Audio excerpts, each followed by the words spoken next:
अगर आपको ये फ़ोन गायब करना है बगैर स्विच ऑफ किए, या ये कह सकते हैं कि अगर आपसे ये फ़ोन स्विच ऑफ नहीं हो रहा और ना ही आप इसको एरोप्लेन मोड पे डाल पा रहे हैं और फिर आप इस फ़ोन को गायब करना चाहते हैं, तो उसके लिए आप चाहें तो फॉइल पेपर्स की मदद से इस फ़ोन को गायब कर सकते हैं। गायब करने के मतलब इसके नेटवर्क को गायब कर सकते हैं, क्योंकि जब भी आपका कोई दोस्त फ़ोन ढूँढेगा, तो बेसिकली वो कॉल ही करेगा किसी दूसरे फ़ोन से, और अगर इसके नेटवर्क ही ना आए इसके अंदर, तो फिर तो आपका काम हो गया मेरे हिसाब से। तो इसके लिए आपको करना क्या है, सिंपली ये फॉइल पेपर लेना है और इस फॉइल पेपर के अंदर इस फ़ोन को लपेट देना है,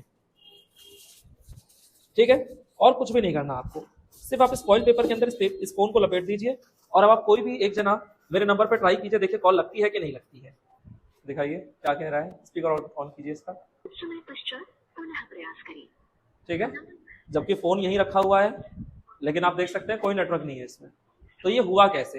तो बेसिकली इसको हम लोग कह सकते हैं कि ये फैराडे केज का एग्जांपल है।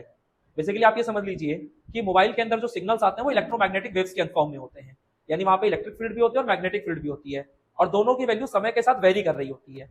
तो यहाँ पे जब मैंने इस एल्यूमिनियम फॉइल के अंदर पेपर को लपेटा, तो ये एल्यूमिनियम जो है एक तरह का कंडक्टर है। तो अगर आप किसी भी कंडक्टिंग बॉडी के अंदर, ठीक है, किसी चीज को रख देते हैं, तो उसके अंदर जो इलेक्ट्रिक फील्ड होता है वो जीरो हो जाता है। आप ये समझ लीजिए किसी भी कंडक्टर के अंदर इलेक्ट्रिक फील्ड की वैल्यू जीरो होती है, और इसी प्रॉपर्टी को मैंने यहाँ यूज कर लिया। ये जो एल्यूमिनियम फॉइल था एक तरह का कंडक्टिंग बॉडी था, तो जब इसके अंदर मैंने इसको डाल दिया तो इसके अंदर अब फील्ड जीरो हो गया। तो यानी कि आपका इलेक्ट्रोमैग्नेटिक वेव इसके अंदर आ ही नहीं सकती, और जब इसके अंदर आएगी नहीं तो सिग्नल पकड़ेगा कहां से? तो इस तरह से आप अपने किसी भी दोस्त से मजे ले सकते हैं, उसके फोन को गायब कर सकते हैं।